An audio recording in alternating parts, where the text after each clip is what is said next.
오늘은 이 말씀의 제목, 이 뼈들이 능히 살 수 있겠느냐라고 하는 하나님의 물으심을 설교 제목으로 삼아 주의 음성을 함께 들어보았으면 좋겠습니다. 영국의 유명한 역사학자였던 아놀드 토인비라고 하는 역사학자가 있죠. 도전과 응전이라는 책으로 유명한 저자이기도 합니다. 이분이 쓴 책 가운데 역사의 연구라고 하는 책이 있는데요. 이 아놀드 토인비는 이 책에서 인간 세계의 미래를 아주 어둡게 전망을 했습니다. 즉 세상은 죄가 있고 악이 있기 때문에 결국은 멸망하게 될 것이고 그리고 반드시 심판이 있을 것을 그는 이야기했습니다. 그런데 그는 이러한 어두운 미래를 예견하는 데 그치지 않고 그럼에도 한 가지 희망의 빛을 제시하고 있습니다.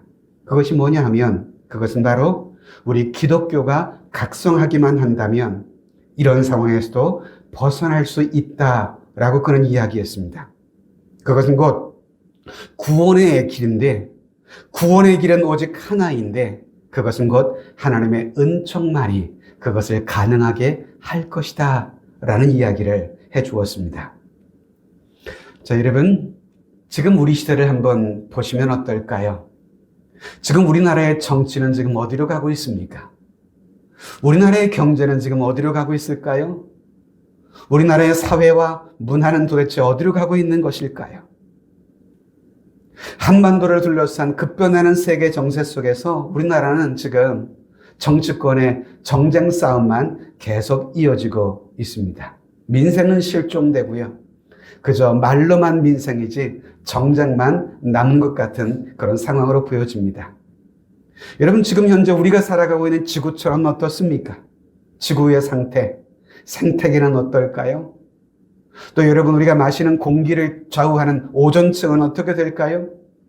지구처럼 수많은 쓰레기들로 인해서 온통 쓰레기장으로 변해가는 것으로 변모해가고 있습니다. 그것 때문에 이상기후의 증상이 벌어지고요. 엘니노의 증상으로 각 세계마다 이상기후로 골머리를 앓고 있는, 몸살을 앓고 있는 그런 상황입니다. 뿐만입니까, 여러분? 이 시대를 살아가고 있는 사람들의 마음과 심성은 좀 어떨까요? 오늘날 이 시대를 살아가는 사람들의 마음을 보면 얼마나 황폐해져 가고 있는지 참 무서울 지경입니다.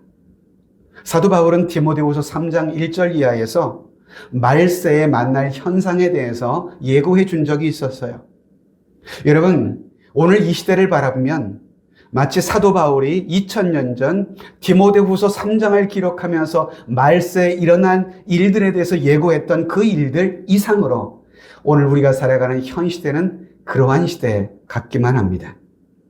자기를 자랑하고 교만하고 비방하고 부모를 거역하고 감사하지도 아니하고 거룩하지도 아니하고 무정하고 모함하고 절제하지 못하고 여러분, 사람들은 사나워지고 선한 것을 좋아하지 아니하는 이런 말세의 증상들, 지금 오늘 이 시대의 우리들의 모습 아닌가요, 여러분? 그러니 어디를 보아도 사람들이 마음을 둘 것도 그리고 이 시대에 소망을 둘 것을 찾기가 점차 어려워지는 그런 시대 같기만 한 것입니다. 러시아의 문호 중에 한 사람인 발음이 힘드네요. 도스토예프스키라고 하는 사람이 있는데요. 이 도스토예프스키는 이런 말을 해주었어요. 희망이 없는 사람은 살 수가 없다.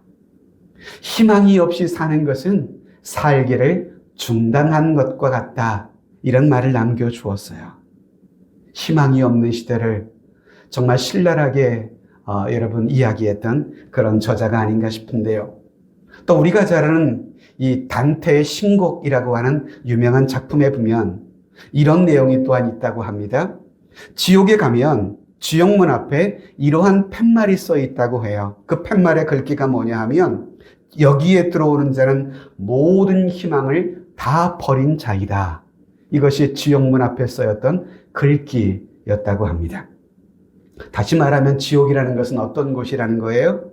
한 가닥의 희망조차도 찾을 수 없는 곳, 그곳이 지옥이라는 것이에요.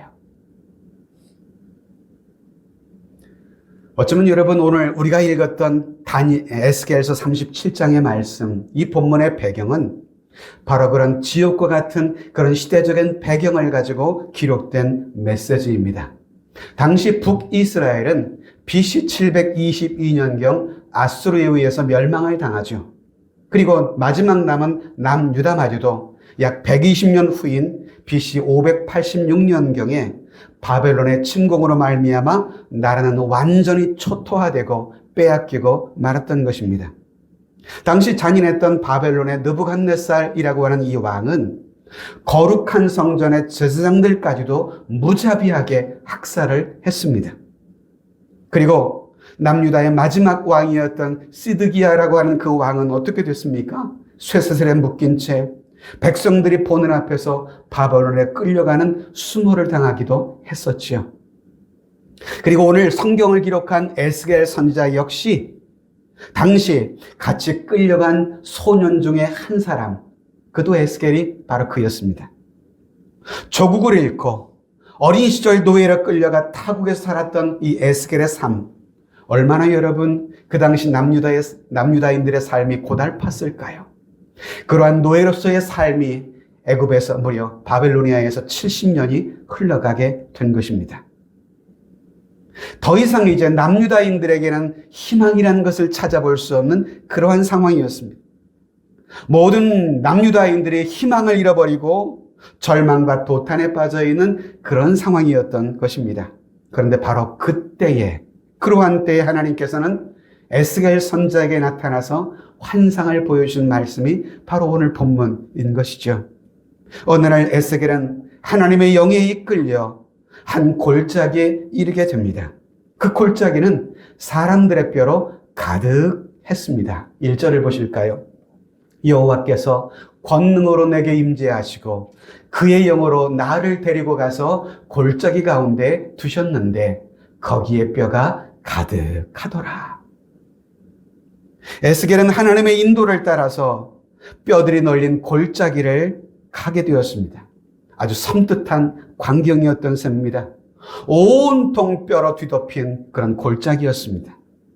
또한 그 뼈들의 상태를 2절에 가만히 보니까 죽은 지 오래돼서 바싹 말라있는 그런 상태의 뼈들이 심히 많았습니다. 나를 그 뼈 사방으로 지나가게 하시기로 본즉 그 골짜기 지면에 뼈가 심히 많고 아주 말랐더라.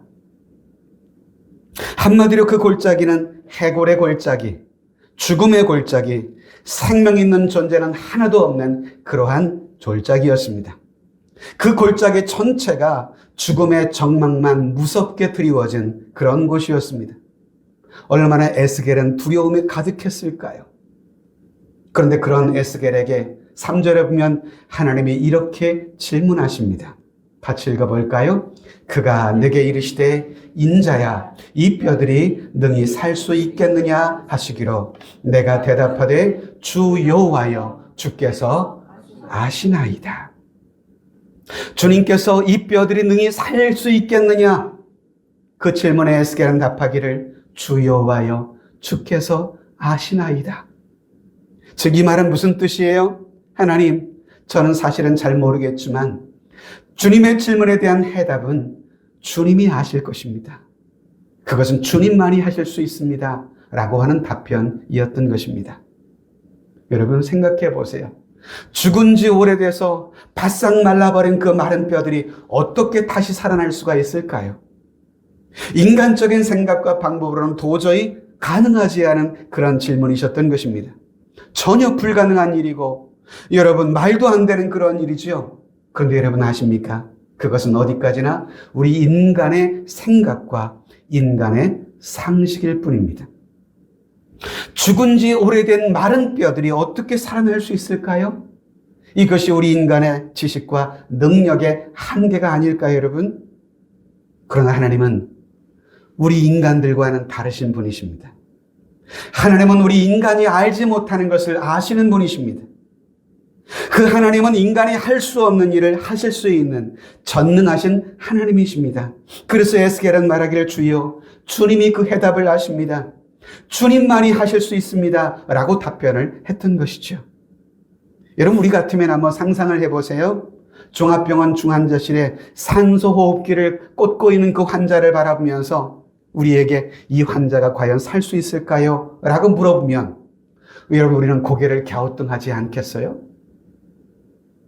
그런데 에스겔은요, 죽은 지 오래된 마른 뼈들을 보면서 하나님께서 이 뼈들이 살 수 있겠느냐라고 질문하셨을 때 주 여호와여, 주께서 하시나이다 라고 대답한 것입니다.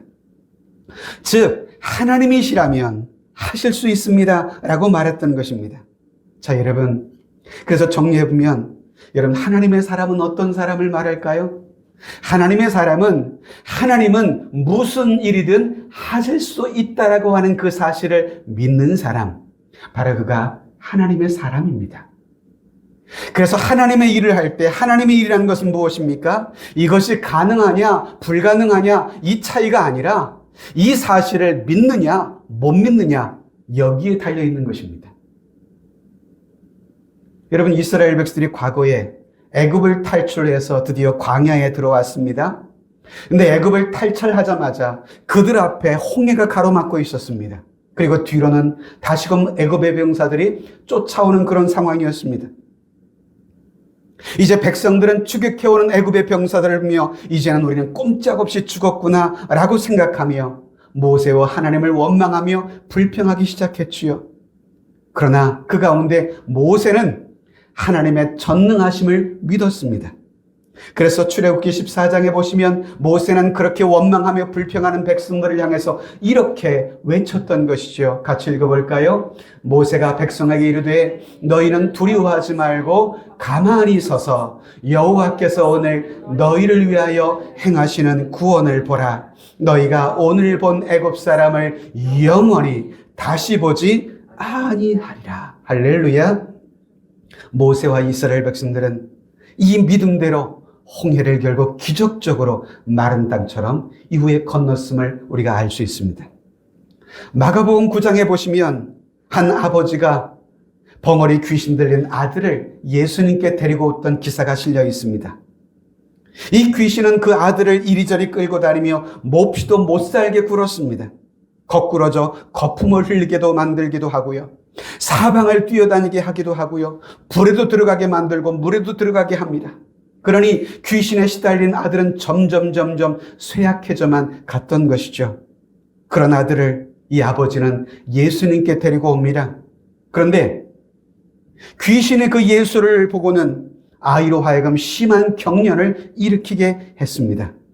그 모습을 바라보던 아버지가 예수님께 간청합니다. 예수님, 무엇을 하실 수 있거든 우리를 불쌍히 여기사 도와주옵소서. 그때 예수님께서 뭐라고 말씀하세요? 할 수 있거든이 무슨 말이냐? 믿는 자에게는 능치 못한 일이 없느니라. 아비를 엄히 책망하셨습니다. 그러자 아비는 말합니다. 예수님, 저의 믿음 없음을 도우소서 라고 다시 한번 간구합니다. 그때 예수님께서는 그 아비의 간구를 들으사 아이 속에 담긴 귀신을 내어 쫓으십니다. 그래서 그 아이 속에 들어가 있던 귀신은 결국 쫓겨나고 아들이 깨끗이 치료되는 역사가 있었던 것이죠. 자, 여러분, 우리들 또한 내가 믿고 있는 그 하나님의 전능하심, 하나님의 전지하심, 하나님은 능치 못한 일이 없으시고 행하지 못할 일이 없으시는 그 하나님이심을 믿음으로 말미암아 여러분들의 삶 속에 그 하나님의 전능하신 능력을 체험할 수 있게 되기를 주님의 이름으로 축복합니다. 여러분, 에스겔 선지자에게 하나님께서 말씀하시기를 이 마른 뼈들이 능히 살 수 있겠느냐라고 질문하셨을 때 에스겔은 하나님이 하실 수 있습니다 라고 대답했던 것입니다.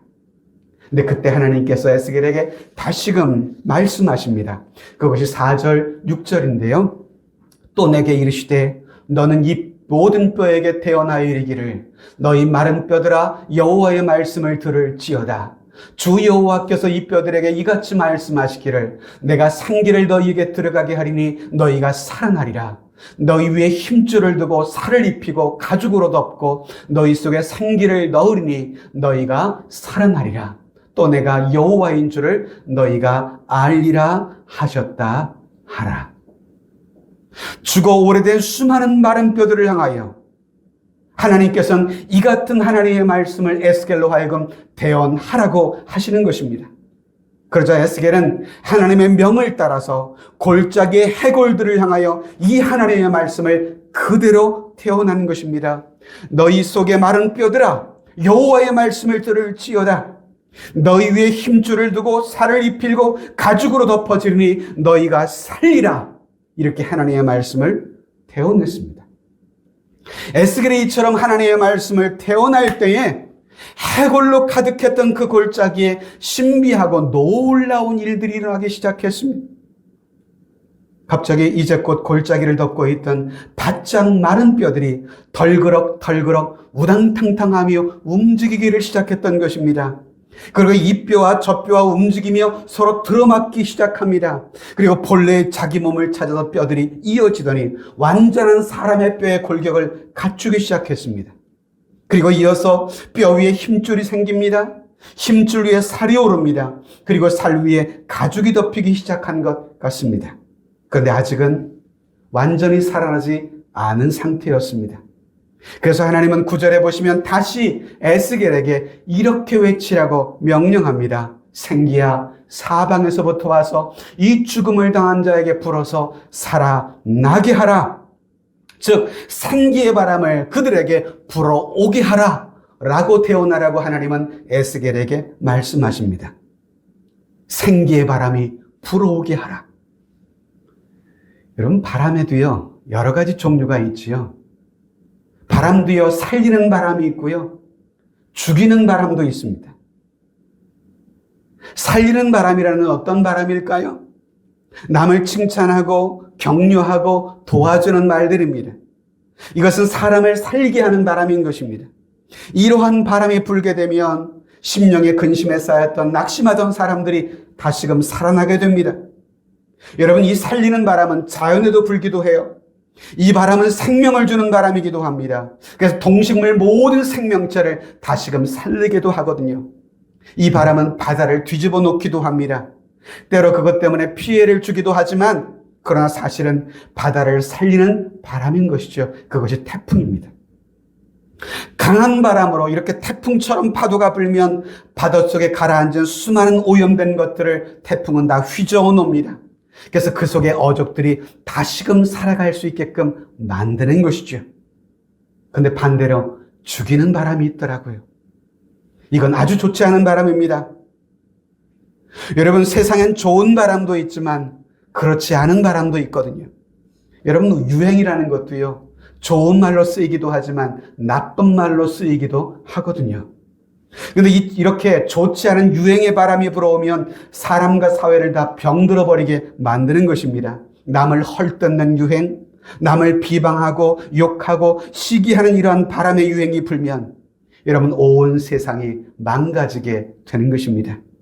여러분, 우리 주변에 이러한 바람들이 얼마나 많이 불어오고 있는지 모릅니다. 이런 바람이 우리 사회와 문화에 휩싸여 불어오기 시작하면 나 자신도 모르는 사이에 남을 헐뜯고 비방하고 욕하고 시기하게 됩니다.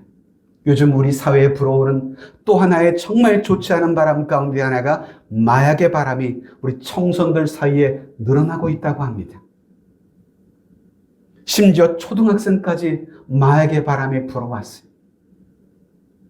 수많은 연예인들로부터 시작된 이 마약의 유행들이 이 사회 들풀처럼 이게 번지고 있는 것만 같습니다.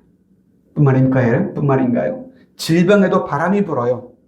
특히 흔히 유행병이라고 부르잖아요. 코로나와 같은 국제적인 유행병이 지난 2, 3년간 불어왔습니다. 온 인류가 몸살을 앓았잖아요.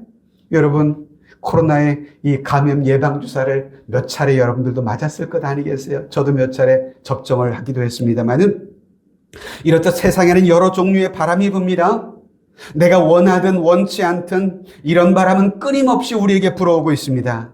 그런데 여러분, 우리 하나님의 사람들에게는 어떠한 바람이 불어와야 할까요?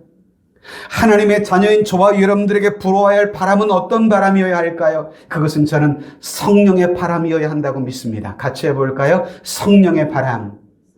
성령의 바람. 이 성령의 바람이 여러분 우리들에게는 불어와야 합니다. 이 성령의 바람은 생명의 바람입니다. 줄어서 마른 뼈가 되었을지라도 다시 살리는 바람이 바로 성령의 바람, 생명의 바람인 것입니다. 오늘 우리들에게 불어야 할 바람은 바로 이런 생명의 바람인 것입니다. 성령의 바람이 우리에게 불 때에 개인도 살고요, 우리 교회도 살고요, 이 나라와 민족이 다시금 살게 되는 것입니다. 우리 세종하람교회 이런 생명의 바람이 불면 우리 교인이 살아나게 되는 것입니다. 가정이 살아나게 되는 것입니다. 우리 교회가 살아나게 되는 것입니다. 그래서 하나님의 역사를 이루는 큰 군대로 서게 될 줄로 믿습니다. 바라기는 여러분, 이 말씀을 듣는 중에 하나님이 불어주시는 이 성령의 바람, 생명의 바람, 생기의 바람이 저와 여러분들의 영혼 속에 불어올 수 있게 되기를 진심으로 바랍니다. 그래서 9절에 보면 다시 보면 에스겔은 하나님의 명령을 따라 그렇게 다시금 대언하는 것입니다. 9절을 볼까요? 주 여호와께서 이같이 말씀하시기를 생기야 사방에서부터 와서 이 죽음을 당한 자에게 불어 살아나게 하라. 이처럼 에스겔이 하나님의 말씀을 선포하자 사방에서부터 생기가 불어옵니다. 그 생기들이 죽어있는 자들에게 들어갑니다. 그러자 죽었던 자들이 하나둘씩 일어나기 시작합니다. 수많은 사람들이 다 일어나서 이젠 하나님의 군대가 되었던 것입니다. 이제껏 적막하기만 했던 죽음의 골짜기가 생명이 넘치는 골짜기가 됩니다. 생동감이 역동하는 골짜기로 바뀌어집니다. 지금까지 죽음의 골짜기였던 그 골짜기가 생명의 골짜기로 바뀌고요, 절망의 골짜기가 소망의 발짜기로 바뀌는 그런 시간이 되었습니다. 전 여러분들에게도 이 생명의 바람, 성령의 바람이 불어와 여러분이 소망의 골짜기, 생명의 골짜기로 여러분들의 삶이 변화될 수 있기를 주님의 이름으로 축원하는 것입니다. 여러분, 에스겔에게 하나님께서 보여주신 그 해골의 골짜기, 온통 마른 뼈들만 가득했던 그 죽음의 골짜기, 바라기는 저는 오늘도 하나님께서 저와 여러분들에게 에스겔이 보았던 그 골짜기를 하나님은 지금도 저와 여러분들이 보도록 역사하고 계십니다. 여러분, 우리 주변을 돌아보실까요? 우리 주변에는 이렇게 코로 호흡도 하고 육체에 생명이 있는 것처럼 분명히 보여지긴 하지만 영적으로는 하나님과의 관계에 있어서 죽어있는 사람들이 얼마나 많이 여러분 있는지요. 인간의 본질적인 죄로 인해서 결국 하나님 앞에 진노의 자녀가 되었고 하나님과 원수가 되어 있던 사람들, 영적으로는 해골의 골짜기처럼 마른 뼈들처럼 바짝 말라버려 생명이 없는 사람들, 결국 그들의 미래는 어떻습니까? 자기들의 죄로 인해서 영원한 멸망과 지옥으로 갈 수밖에 없는 것이 그들의 삶의 분명한 미래인데, 만일 저와 여러분들이 단지 우리의 육신의 눈으로만이 아닌 영혼의 믿음의 눈을 뜨고 이웃을 바라보는 그 눈이 뜨이게 된다면 우리 주변에 생명을 얻지 못한 채 마치 에스겔이 보았던 그 해골의 골짜기의 해골들처럼 마른 뼈 같은 이 시대의 수많은 영혼들을 여러분들도 보게 될 수가 있을 것입니다. 하나님께서는 그 골짜기의 수많은 뼈들을 보여주시면서 말씀하십니다. 인자야, 이 뼈들이 능히 살 수 있겠느냐라고 물으셨어요. 여러분, 이 질문을 여러분들에게 하신다면 여러분들은 어떻게 대답을 하시겠습니까? 하나님은 그 질문에 대답하십니다. 이 뼈들이 살리라. 이 뼈들이 살리라. 그러면서 에스겔로 하여금 이 뼈들에게 대언하라고 말씀하시는 겁니다. 뼈 위에 힘줄이 생기고 뼈 위에 살이 생기고 그 위에 가죽이 덮어지고 그들이 살리라, 이렇게 대언하라는 것입니다. 그렇게 에스겔이 하나님의 말씀을 따라 대언하니 마른 뼈 위에 힘줄이 생기고 여러분 살이 붙고, 그리고 그들은 인간의 모습처럼 형상화되더라는 것입니다. 그런데 아직은 저들이 살아나지 않았었습니다. 그래서 하나님은 다시 말씀하시기를 너희 속에 다시금 생기를 두리니 너희가 살리라 말씀하시고, 그래서 다시금 에스겔로 하여금 생기야 불어 저들을 살게 하라고 외치게 하니 에스겔이 그 말씀을 따라 대언하여 순종했더니 마른 뼈들이 살아나 하나님의 큰 군대를 이루게 되었다는 것입니다.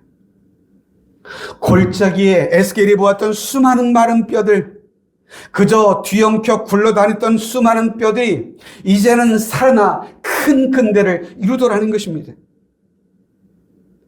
에스겔이 태어냈던 생기야 불어와 이들에게 들어가라. 여러분, 이 생기라는 말이 원어로 푸뉴마라는 단어를 쓰고 있습니다. 푸뉴마라고 하는 뜻은 성령, 하나님의 영을 가리키는 말씀입니다. 하나님의 영, 루아흐라고 하는 단어를 쓰기도 하는데요. 이 생기, 푸뉴마, 성령. 생기야 불어오라는 것은 곧 성령의 바람이, 하나님의 영의 바람이 불어오라는 것입니다. 즉 여러분, 저와 여러분들도 에스겔처럼 하나님의 말씀하라는 것을 우리가 세상을 향해서 하나님 말씀 앞에 순종함으로 이웃에게 이 말씀을 대언하게 되면 성령의 바람, 성령의 생기, 푸뉴마, 그 생기가 불어와 죽어 굴러다니던 마른 뼈들이 다시 살아나 하나님의 군대를 일으켜 주셨던 것처럼 지금도 세상의 마른 뼈처럼 죽어있는 수많은 생명들이 우리가 하나님의 말씀을 태어날 때 그들이 다시금 살리는 역사가 있을 줄로 믿습니다. 그래서 여러분, 우리의 사명은 오직 하나입니다. 하나님께서 명하라 하신 대로 우린 대언하면 되는 것입니다. 영혼을 살리는 일은 우리가 하나님의 말씀을 대언할 때 그 역사가 일어나는 것입니다. 우리가 말씀을 대언하기만 하면 살리시는 분은 하나님이십니다. 우린 대언만 하면 됩니다. 내 소신을 대언하라는 것이 아닙니다. 내 경험을 대언하라는 것이 아닙니다. 내 경험, 내 지식을 대언하라는 것이 아닙니다. 오직 살아있는 그 하나님의 말씀, 그것을 대언하라는 것입니다. 그 말씀을 대언하기만 하면 마른 뼈들이 다시금 살아나는 것입니다. 오늘 우리 주변의 사람들을 만나보면 이 시대의 사람들 이구동성으로 하는 말들이 죽을 지경이라는 것이에요. 너무도 살기가 어렵다는 것입니다. 힘들다고 말합니다. 이 땅의 영혼들이 점점 굶주려만 가고 있습니다. 소망을 잃고 많은 사람들이 삶의 의미와 목적을 상실한 채 살아갑니다. 그러다가 보니 나타난 현상이 뭐예요? 경제적으로는 우리나라가 대국이 되었지만 OECD 가입국 중에 자살률 세계 1위입니다. 1위. 불명예스럽게. 왜일까요, 여러분? 어쩌면 우리들이 그들을 향해서 하나님의 말씀을 대언하지 않고 있기 때문은 아닌가 하는 생각을 주일 아침에 목사로서 영적 부담을 안고 이 말씀을 전하게 됩니다. 여러분, 교회라는 것이 뭘까요? 교회는요, 세상에 죽어가는 영혼을 살리는 일을 위해 주님께서 당신의 핏값으로 사신 곳, 그것이 교회입니다. 성도는 누굴까요? 성도는 주님의 십자가로 구원을 이미 받아서 새로운 생명을 이미 얻은 자들입니다. 그러므로 이제 여러분, 교회의 사명이 무엇입니까? 성도의 사명은 무엇입니까? 나를 다시금 살리신 그 이름, 바로 그 이름, 예수의 이름을 전하는 것입니다. 우리에게 생명을 준 그 이름, 나를 다시금 살리시는 그 이름, 예수 그리스도, 그 이름을 세상에 전하는 것입니다. 에스겔이 하나님의 생명의 말씀을 대언할 때 마른 뼈들이 살아나서 살이 붙고 큰 군대가 되었던 것처럼 오늘 이 시대도 마찬가지 아닐까요? 우리가 하나님의 말씀을 에스겔처럼 대언하기만 하면 그들에게 성령이 임할 것입니다. 무기력한 뼈들이 군대로 변하게 되는 것입니다. 오늘 우리가 이처럼 하나님의 말씀을 대언하기만 하면 생기의 바람이, 성령의 바람이 불어와 그들의 영혼을 다시 살리는 역사가 있는 줄로 믿습니다. 주께서 저와 여러분들에게 오늘 질문합니다. 이 뼈들이 능히 살 수 있겠느냐? 여러분들의 가족들 중에 아직도 마른 뼈처럼 하나님 앞에 죽어있는 영혼의 소유자들이 있으신가요? 여러분들의 이웃들과 친지들 가운데 에스겔의 해골의 골짜기의 마른 뼈들처럼 그러한 믿음의 사람, 그러한 사람들이 혹시 있으십니까? 하나님은 지금도 이 마른 뼈들을 다시 살리시고 하나님의 강한 군대로 일으키실 수 있는 전능하신 하나님이십니다. 그러므로 우리의 사명을 다시 한번 자각하십시다. 하나님께서 우리에게 주어진 생명의 말씀을 대언하는 것. 우리 세종하람교회가 세워진 목적이 바로 그와 같습니다.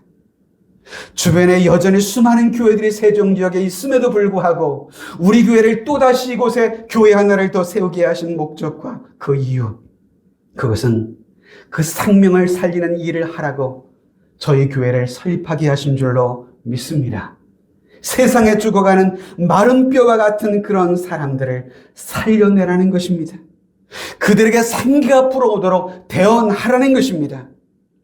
여러분, 하나님은 지금도요, 세상의 모든 민족이 구원을 얻기를 원하시는 그런 하나님이십니다. 그 일을 위해서 저와 여러분들을 부르셨습니다. 이제 우리는 이 말씀을 듣고 주님의 마음, 주님의 심장을 가지고 다시금 일어나서 주님의 손이 되고 주님의 발이 되어서 이 세상을 변화시키며 치유하는 축복의 통로가 되어야 하지 않을까요? 우리 이 찬양을 들으며 이 뼈들이 능히 살 수 있겠느냐라고 물으시는 그 질문 앞에서 우리의 사명을 다시 한번 자각하고 다짐하는 그런 믿음의 고백이 담긴 찬양이 되었으면 좋겠습니다.